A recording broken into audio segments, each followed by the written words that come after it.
Welcome to the channel. This is my cat. This one's... She has to get up in my business every time I try and record a video. And then, you know, she doesn't want to be on camera. Some people just don't want to be on camera, so... I know she's a cat, not a people, but you get it, right? So, you might have saw me pick up this. This is, oh yeah, my name's Russ Shaw. Welcome to the channel.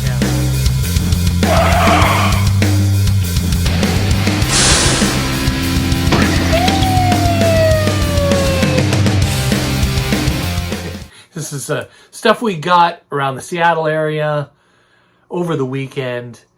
It's November now. It's cold outside, so I got my Fat Cat shirt. Thanks to Frank down there at Fat Cat Records in Wallingford neighborhood of North Seattle. I was able to pick up this shirt. Great shirt. I had to put some long sleeves under it because it's November now. We went from like summer weather to winter weather in about 3 weeks. 3 weeks ago it was like 70 degrees and now it's 38, I believe it is, outside. It's just weird around here. All right, so back to the video. Nirvana Nevermind reissue from 2021. There was a box set that I was tempted to get, but it's like $250. You know, I am a Seattle music fan. This is the first time I've ever owned this record on vinyl. I have a CD sitting over there in my CD case that it sounds pretty good, I'll be honest. And I bought it like when this album came out in the 90s, because CDs were the big rage back then. Everyone was buying California coolers and CDs. I don't know, was that a thing in 92? California coolers? Maybe that's earlier. Seems like 80s. Yeah, maybe 88, 87 maybe. California coolers. Hey, comment below if you've heard of California coolers. Those were the in thing back in the day. So yeah, it has a 7-inch in here. I will uncellophane it in a future video. But I want to just talk about some of the stuff we got while we were in Seattle. So we got 3 new records that we got at a weird thing that Easy Street Records was doing at a motorcycle dealership in North Seattle. See, Easy Street used to have a record store at the bottom of Queen Anne Hill in the Seattle area for many years. And then he opened one in West Seattle, and then he lost the lease. And a bank came in and bought the building and basically tore it down and then built a bank, a Chase Bank. And now, because everyone banks on their phone now, that is empty. But then there's another record store called Royal Records that's just maybe a block away from there today. I actually talked to Matt Vaughn about this, and he's like, "Yeah, I'm not gonna open another record store." He's like, he's you know, he's kind of one. It's a lot to have 2 record stores, and he said, "I really respect the guys at Royal Records. Formerly, they used to be the other record store in Capitol Hill. That the name is escaping me. They're from Portland. They started in Portland, I'm pretty sure. Everyday Music, that's who they are. They got one in Bellingham, or they used to. I don't know. I haven't kept up with all of that. So, my wife's never been to the Empire Roastery and Records that I've talked about on a few videos. So I took my wife to that one. And she didn't get any records at that one, did you? Well, I wanted some, but they were a little pricey for you. They were all the records were new, but some of them weren't so pricey. That's that Jimi Hendrix record I got was a pretty good deal, and I got this one. So this is Tad 8-Way Santa. Inhaler is the one I really want. I really like Inhaler, but this is Tad's 8-Way Santa. This is not the original album cover for this record. If you haven't heard Tad, if you like Seattle music, you gotta look up Tad. Tad is a crazy talented group of guys who didn't fit the popular MTV model for what dudes making grunge rock in Seattle in the 90s should look like, right? Or act like, for that matter. These guys are like out in the woods, you know. This is the video that for the song, what was it? I think it's from this record, isn't it? I'm pretty sure. Maybe not. Wood Goblin. The Wood Goblin. If you get a chance to look that up, NTV just said, no, we're not doing that. They just had a lot of stuff go wrong in their musical careers. Part of it was this record. So the first album cover was a thing they found at a thrift store. They just found this picture at a thrift store of a couple basically half naked from the waist up. And they thought, oh, that would be a great album cover. And they called it 8-Way Santa. And then they got sued. Like Sub Pop was sued pretty extensively by this couple, who I hear that the woman in the photo was actually had become a Christian rock singer at the time, and she didn't appreciate her virtue being displayed out there on Tad's album cover. And why wouldn't she, right? Like, just you need to ask for permission for those sorts of things, and they just didn't. I think it's funny that his hat says police officer, though. That's pretty cool. Hey, by the way, Tad, I'll leave a link in the description or something in the end screen. My buddy Shaun at Shaun Spins does a great, he got the box set of the Tad records, and he does a great report on the band Tad. There's some other stuff out there on the band Tad too. So these are the new records we got. We also stopped by Silver Platters there in South Seattle, just down the street from the Starbucks headquarters. So Starbucks, I don't know if you've heard of there's a coffee chain here in the United States and the rest of the world, for that matter, called Starbucks, and their HQ, right, is in Seattle. They started here in Seattle. Anyway, it's just right down the street from this place. It's kind of cool. If you ever come to Seattle, you should see the HQ. It's interesting. So got this record, AC/DC's Razor's Edge. I like to find all used copies of AC/DC records if I can. The only one I don't have is Power Rage. Now that I have this one, this is not used, but I have an excuse why I've given up on trying to find this record when it first came out, is because the CDs were all the rage again. When this came out in 1990. Although I do remember when Guns N' Roses' Use Your Illusion 1 and 2 came out, I was buying cassette tapes at the time and CDs, you know. I think it was CDs in 90, wasn't it? My wife doesn't remember. You would know. I don't remember. Probably. It depends on what kind of car we had back then. If the car we had back, or how much money we had at the time. So we kind of go through these economic, you know, ebbs and flows, as you do as a person in a lifetime. So depending on what kind of vehicle we were driving. 1990. I think we had that Firebird, didn't we? The burgundy Firebird. It was like a Merlot color Firebird. I don't know if that thing ran CDs. It was like an 85 Firebird. Mass airflow sensor. That's all I have to say about that. Changed a lot of those. Razor's Edge. That's the one with the song that all of your relatives who thought that AC/DC was a satanic band, that's the song, the album that has the song that when they go to football games, basketball games, and hockey games, they're like, thunder, right? I mean, they were mad at you for listening to AC/DC because it was devil's music, but when they go to the ball games, right? Any of the sports games, that's what they're thunder. Thunder. They're all cheering that. So I thought that was funny. Anyway, this one we found. So then we went to Daybreak Records. Oh, we went to Fat Cat first, didn't we? We went to Fat Cat. I can't remember. I can't remember the order of things. We went to the thing that you wanted to go to, which was the it's late, by the way. It's almost midnight. Motorcycle place? Yeah, we went there first, and then you're right, to and then we went to Daybreak, Daybreak, 'cause I because was in there Daybreak for a was while. right down the road from that place, and then we went to Fat Fat Cat Cat, yeah. Records, and then we went home. Nope. Platters. Silver Platters. Did we, after that? Yep. Or did we go to, we Yeah. went to, I can't remember. Anyway, I'm not good. Oh no, we went to the coffee one, then Platters. We went to the coffee one, then Platters, then... Home. No, I thought we went to the thing first, because it was like noon when it ended. Yeah. I was in the car trying to edit that video and get it up. That's what I because said. We went to the motorcycle place. I put it on Facebook and Instagram and all of the socials.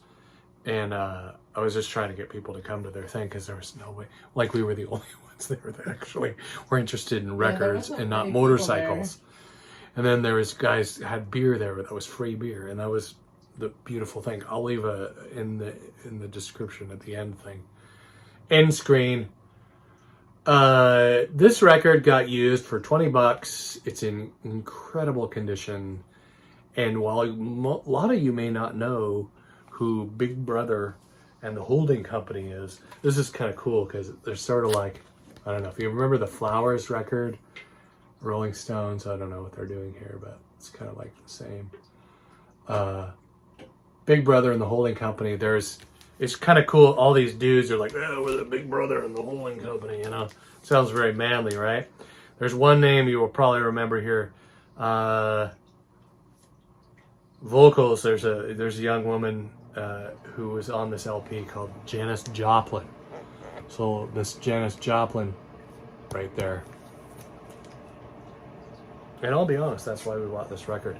This is a repress from 2008. I buy everything I just Janis saw that. Joplin. Right? I see her. My wife is a Janis Joplin completist, if she finds it. But it's got a barcode on it, and it's from 2008 that this was released. So there's that.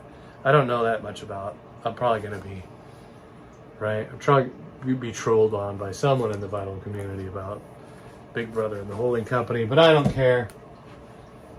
Janis Joplin. She's amazing. Found this really great, clean copy in amazing condition. We play it on the good turntable. All right.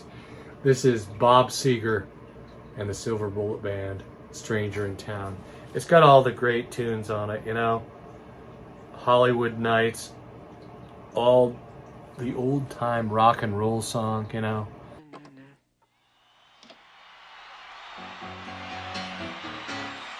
Music ain't got the same soul. I like that old time rock and roll.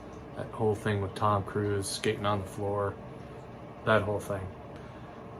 Feel like a number. That's another philosophical great. I could do a whole video on that song right there. But this is a great album, and I've had a couple copies of this. You see this a lot in the bargain bin. But this is an amazing, it's like new condition. And it's not from, it's from 2014. No, I'm kidding. There's no barcode on it. I don't know how old this record is, but it's amazing. It's got a little ring wear, but not too bad. Not as bad as the other copies I've bought over the years.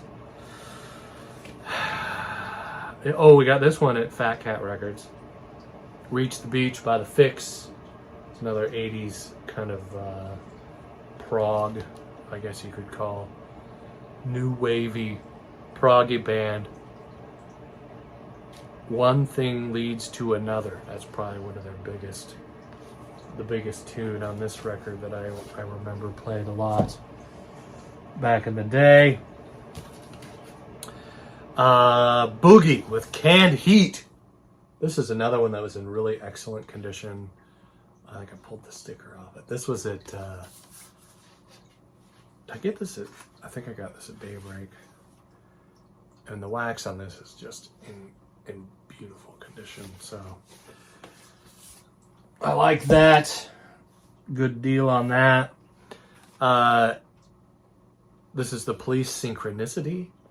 It's only $5, and I believe it's because the corner is kind of messed up on this one, on the jacket. But the wax is in incredible condition. It's not purple, it's see-through. I looked. I checked. I know. We have the copy that we have of this skips. And then I got another copy of it, and it skipped too. I know. And I think I got another copy, and it's just beat. But this is in great condition, so I might just Frankenstein this. Because look at the back too. See that? That's not good. But I'll pull the wax out of this one, and then I'll put it in the other one and Frankenstein it up a little bit. So I have a good jacket and a good clean copy of the vinyl. Synchronicity. This is I never heard of this record. This is Badfinger's Airwaves. It was $5. Badfinger, great British band. If you've never heard of Badfinger, you got to check them out. Put them in your streamer, as the kids say today. Streamy machine. All right, we're getting down there to the cheap stuff, the dollar stuff. What records did we get for $1? Here's one. Arthur Lyman, greatest hits. Seriously, Arthur Lyman. This is more summertimey music, or if you can find a hot tub and put some palm trees around it, maybe a few coconuts, throw in some monkeys, you know. Actually, they include monkeys usually in the sounds on Arthur Lyman's records. I'm not kidding. Like, this is excellent tiki, soaking in a hot tub with a drink with an umbrella in it kind of music right there. If you never heard Arthur Lyman, I'm telling you, you'll thank me later. BB King. This was $1, man, and we have this record, but it's beat. It is beat. And this one, Gatefold, BB King, is just beautiful. Completely well. So he's got the sun there and everything. BB King's a blues guy. So excited. Crying won't help you now. Key to my kingdom. The thrill is gone. Just a bluesy. BB King is just a legend. I tell you what. Some of the records my wife got for $1. Fred Astaire. All right, Fred Astaire. I don't know if BB King, and I also got the Lyman one. You got the BB King and the Lyman record. That was great. Didn't you find that Police record too? Didn't you? Yeah. Yeah. So I don't think that was $1. Was it? I don't think so. No, it was like $5 or something. Just because the jacket was in such bad shape. But it's. I want to put that on the turntable. We haven't listened to that one yet. We listened to 8-Way Santa already. I pulled the cellophane off that and had to put that on the turntable. 8-Way Santa. I think they sell those at Home Depot, right? They come with you. Assemble it. It comes in a box. Some assembly required. It's an 8-Way Santa. Anyway, that's Bette Midler. My wife collects Bette Midler. Bette Midler, you see her a lot in the bargain bin. She is a female comedian who makes, comedy music. A lot of it satire. It's funny how the Me Too movement is a thing now. Like, she was doing Me Too stuff. I like it when she's live. Years ago. Decades ago. It's amazing that, she just, New York City, you see people draw stuff on things. That's not drawn on there. Like, that's just part of the record. She did that, or somebody signed off on that. Probably kind of like the devil. She didn't put horns on. But that's what that is. So those are the records. Did you show the other one? What? Did you show the other one? Fred Astaire? Fred Astaire, I did. Oh, okay. Yeah. You forgot the Beatles. Oh, yeah, we got a Beatles record. I forgot. I have that on the turntable. There's like VG, there's G, there's Mint. That's what we got. We got all-in-one record player that plays our beat stuff, and then we got the Techniques that plays the really good stuff. I'm not sure this is ready for the Techniques. Just it's got some surface wear on it, but one of the reasons I got it is it's like early in the numbers, right? So this was $20. It's under 10,000. Does that mean anything? to any of you. I don't know. If you're a Beatles fan, you might like that. And it's not in too bad a shape. I don't know if it'd play on our techniques. You might want to jump a little bit, which I don't even, I don't want to put the needle through that. When we bought that thing, it was rebuilt, and so the needle in it's new. It's a Techniques. No, it's an Audio Technica needle. So it's not super high end, but it sounds good. Sounds good to us. Sounds great. Yeah, I don't know. I don't want to jump the needle on that thing. But yeah, that's our copy of the White Album. This is the White Album, those who don't know, by the Beatles. If you can find one with numbers on it. I think they released some in the 80s, and they just took the numbers off. They don't even, this is like embossed, like you can feel the Beatles right there. And another thing about this record that probably devalues it some is some fine owner, they were really proud of having this record, so they put their name inside the record. They autographed it themselves. You're a real Beatles fan when you're like Paul, George, Ringo, all those guys are great, but you know what? I'm going to put my own name on my own record right there. That's what I'm going to do. And they did. And then it's got the thing. There's no poster. All right, I know. And then there's the, the track listing on the thing there. So, a White Album. It was $20 when you paid 20. I paid $20 for this. I've bought how many copies of the White Album over the years? I think this is our third one, I think. Is it? You would know more, but I think it's a third one. I think you're right. We sold one at the yard sale. It didn't have, there was someone we didn't have with a number or something. Yeah, we have another copy, but it's like up in the 700,000 million. This one's only 7,500, 7,515. It's not 6,482,000,000. This one is actually it's pretty close to being awesome. Do I continue to share? Do you want to know what's in this bag? This is from Daybreak Records too. Full of cassette tapes. Oh baby, some good cassette tapes. What's in this? Oh. This is a mystery bag. From Fat Cat Records. 15 records for $5. I'm not gonna share it tonight. I just don't have the.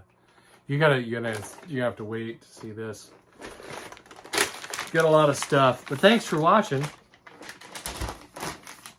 Appreciate you. We'll see you